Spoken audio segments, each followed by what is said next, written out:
दोस्तों, भगवान है या नहीं, इस बात को लेकर बहुत लंबे समय से बहस चलती चली आ रही है। कुछ लोग कहते हैं कि भगवान है, पर वहीं दूसरी ओर कुछ वैज्ञानिक इस बात को मानते हैं कि भगवान नाम की कोई चीज नहीं है। भगवान नाम की कोई चीज का अस्तित्व हो ही नहीं सकता। वो लोग जो भगवान को मानते हैं आस्तिक कहलाते हैं, और वहीं दूसरी ओर जो व्यक्ति भगवान के अस्तित्व को नहीं मानते उन्हें नास्तिक कहा जाता है।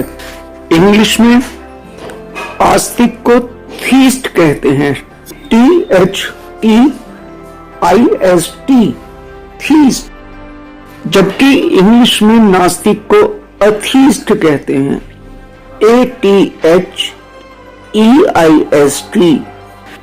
अथीस्ट।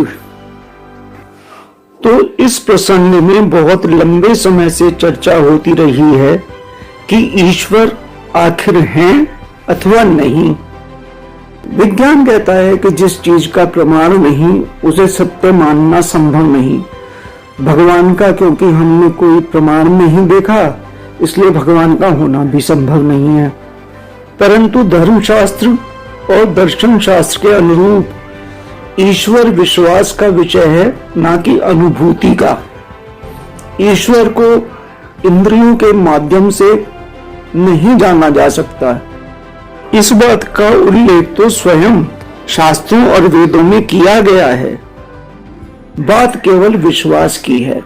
देखा जाए तो आस्तिकता भी विश्वास पर टिकी है कि भगवान है, और नास्तिकता भी विश्वास पर ही टिकी है कि भगवान नहीं है।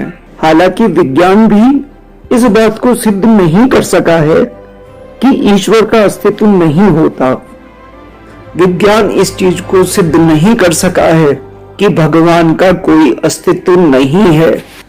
जरा एक छोटा सा उदाहरण देखते हैं। हमें पता है कि जब हम कोई चीज ऊपर की ओर उछालते हैं तो वह वापस जमीन की ओर आ जाती है। क्यों? क्योंकि धरती उसे अपनी ओर एक विशेष बल से खींचती है, जिसे गुरुत्वाकर्षण बल या ग्रेविटेशनल फोर्स कहा जाता है। अब अगर कोई कहे कि मैंने तो कभी भी ग्रेविटेशनल फोर्स को देखा नहीं, तो ऐसा होने पर क्या ग्रेविटेशनल फोर्स का अस्तित्व खत्म हो जाएगा? पुस्तकों के अनुसार गुरुत्वाकर्षण बल के बारे में सबसे पहले आइजैक न्यूटन ने पता लगाया था, जब उन्होंने अचानक एक सेब को पेड़ से गिरते देखा। उन्होंने देखा कि सेब ऊपर जाने की जगह या हवा में रहने की जगह सीधे पृथ्वी की ओर आ गया।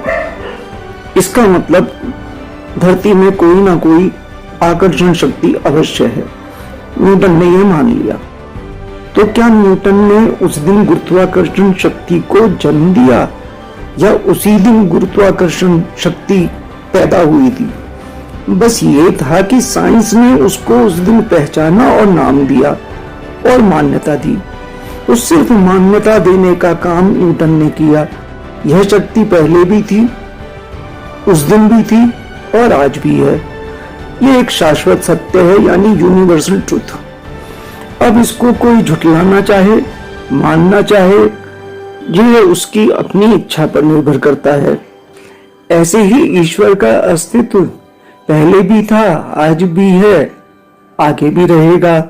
हम में से शायद ही कोई ऐसा हो जिसने भगवान के चमत्कार ना देखे हों।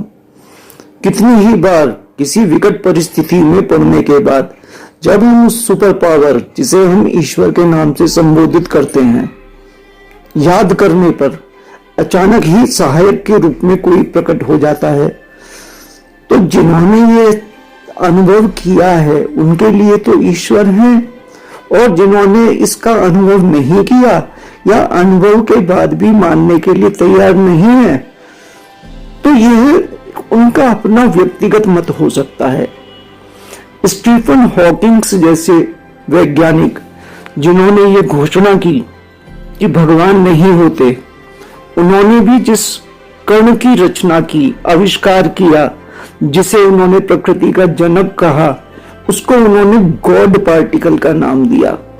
और जब उन्होंने इसको बनाया था, आविष्कार किया था, उस समय उनके मुंह से भी यही निकला था, थैंक्स गॉड। तो ये कहा जा सकता है कि किसी के नाम मानने से ईश्वर का अस्तित्व समाप्त नहीं हो सकता और किसी के विश्वास कर लेने मात्र से ईश्वर की मौजूदगी प्रमाणित नहीं होती। ये सब अपने विश्वास और विचारधारा का परिणाम ही है। जैसी विचारधारा वैसा ही आचरण, जैसा आचरण वैसा ही जीवन। तो किसी का भी विचार आचरण क्वेश्चनेबल यानी प्रश्न करने योग्य नहीं है। हर व्यक्ति की अपनी मान्यताएं हो सकती हैं और हर व्यक्ति अपनी मान्यताओं के अनुसार ही जीवन जीता है। तो अपनी जगह नास्तिक भी सही है और आस्तिक भी सही है। बस ये बात सभी जानते हैं कि सुपर पावर निश्चित रूप से कोई ना कोई तो है, चाहे वो साइंटिफिक रूप में माने या सिंबॉलिक रूप में, मूर्ति के रूप में या बिना आकार यानी निराकार के रूप में, पर कोई शक्ति तो अवश्य है जो इस पूरी सृष्टि को चला रही है। इस बात से इनकार करना शायद वैज्ञानिकों के लिए भी संभव नहीं है, वो इसे ईश्वर का नाम दें अथवा नहीं। जिस दिन विज्ञान के पास कोई प्रमाण आ जाएगा, विज्ञान शायद उस दिन उसे मान ले, अन्यथा तो दोनों ही विचारधाराएं सदा जीवित भी रहेंगी और समानांतर रूप से चलती भी रहेंगी।